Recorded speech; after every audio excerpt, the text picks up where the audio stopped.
त्रिपुरा सुंदरी और स्कंद पुराण में वर्णित माही नदी की गोद में स्थित बांसवाड़ा धर्म नगरी के रूप में प्रतिष्ठापित 12.5 स्वयंभू शिवलिंग के कारण बांसवाड़ा को वागड़ अंचल में लोढ़ी काशी के रूप में भी निरूपित किया गया है। शहर के सभी स्वयंभू शिवलिंग के शिवालय श्रद्धालुओं की अगाध आस्था के केंद्र हैं। बांसवाड़ा शहर के इन्हीं शिवालयों में एक पूर्व दिशा में वनेश्वर शिवालय है।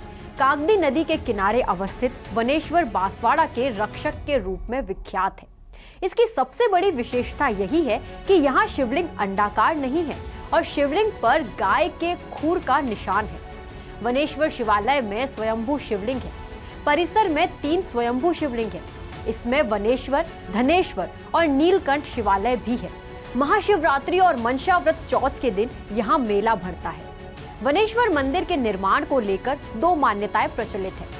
एक मान्यता के अनुसार इस मंदिर का निर्माण अनाहिल वसावेल पाटन गुजरात के राजा वनराज चावड़ा ने विक्रम संवत 805 से 810 के मध्य कराया था। वहीं दूसरी मान्यता के अनुसार मंदिर का निर्माण सन 1500 के आसपास तत्कालीन शासक महारावल लक्ष्मण सिंह ने कराया था। इस मंदिर को लेकर कई कथाएं भी प्रचलित है। वनेश्वर मंदिर सेवा समिति के शांतिलाल भावसार बताते हैं कि धार के राजा भोज ने जब बांसवाड़ा पर आक्रमण किया तब मंदिर के पूर्व भाग में स्थित गंगेलाव में सैनिकों का पड़ाव था।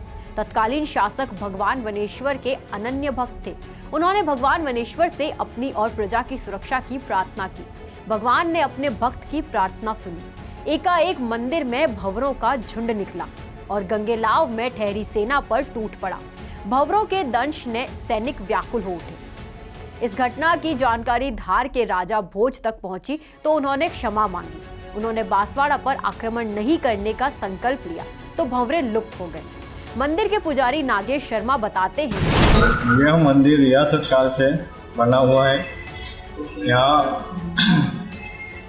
प्राचीन काल में गाय आती थी जो कि अपना सारा दूध उस शिवलिंग पे स्वयं निकाल के चली जाती थी।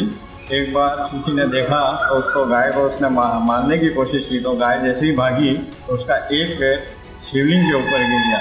तो वो वहाँ पे आज भी गाय के खूर का निशान बना हुआ है उस शिवलिंग पे। यहाँ के मुख्य त्योहारों में जैसे दशहरा है, मनसा व्रत चौथ है, श्रावण मास है, यहाँ के मुख्य त्योहार है और यहाँ पे इस दिन मेले जैसा माहौल रहता है। श्री वनेश्वर महादेव ज्योतिर्लिंग के अंदर बांसवाड़ा जिले के अंदर प्रसिद्ध एक ज्योतिर्लिंग कहा जाता है। रियासत काल में सन 1500 के अंदर राजा पृथ्वी सिंह जी के पिताजी श्री लक्ष्मण सिंह जी ने इस मंदिर का निर्माण करवाया था। यहाँ पर 3 ज्योतिर्लिंग हैं, श्री वनेश्वर महादेव, श्री नीलकंठेश्वर महादेव और श्री धनेश्वर महादेव। यहाँ पर राजा रियासत काल से हर दशहरे के दिन उनकी सवारी आती थी और यहाँ दर्शन करके यहाँ पर उनको भेंट दी जाती थी। तमाम रियासत काल के जितने भी उनके सहायक थे वो सब उनको नजराना करते थे और बांसवाड़ा शहर की सभी जनता यहाँ आकर के इस दृश्य को देखती थी। साथ ही इस नगर के अंदर, इस शिवालय के अंदर राजा भोज ने आक्रमण किया था तो यहाँ राजा पृथ्वी सिंह जी ने जो भगवान से प्रार्थना की तो यहाँ पर भंवरों का उत्पादन करके राजा भोज को यहाँ से हटा दिया था। इस प्रकार यह मंदिर वर्षों से बांसवाड़ा का एक प्रसिद्ध मंदिर कहा जाता है और धार्मिक अनुष्ठान के रूप में यहाँ पर श्री मनसा व्रत का व्रत भी, जो लोढ़ी काशी का बहुत प्राचीन व्रत कहा जाता है, इस व्रत की महिमा इस मंदिर से बहुत जुड़ी हुई है। रियासत काल में इस मंदिर में भगवान वनेश्वर के पूजन, अर्चन, वंदन और सेवा के लिए तत्कालीन महारावल की ओर से पुजारियों को खर्च मिलता था। रियासत काल में दशहरे के दिन अम्बा माता मंदिर से सवारी निकाली जाती थी जिसमें महारावल भी सम्मिलित होते थे। प्रमुख लोग महारावल को नजराना भेंट करते थे। इस सवारी को देखने और वनेश्वर में होने वाले कार्यक्रम में शहरवासी सम्मिलित होते थे। यहाँ महारावल नीलकंठ पक्षी के दर्शन भी करते थे। सवारी निकालने की ये परंपरा वर्तमान में भी बनी हुई है।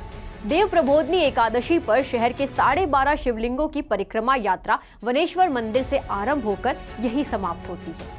वनेश्वर शिव मंदिर में विशेष रूप से महाशिवरात्रि और श्रावण मास में भक्तों का मेला उमड़ता है। हरियाली तीज के अगले दिन मनसा चौथ व्रत लेने के लिए श्रद्धालु यहाँ उमड़ते हैं।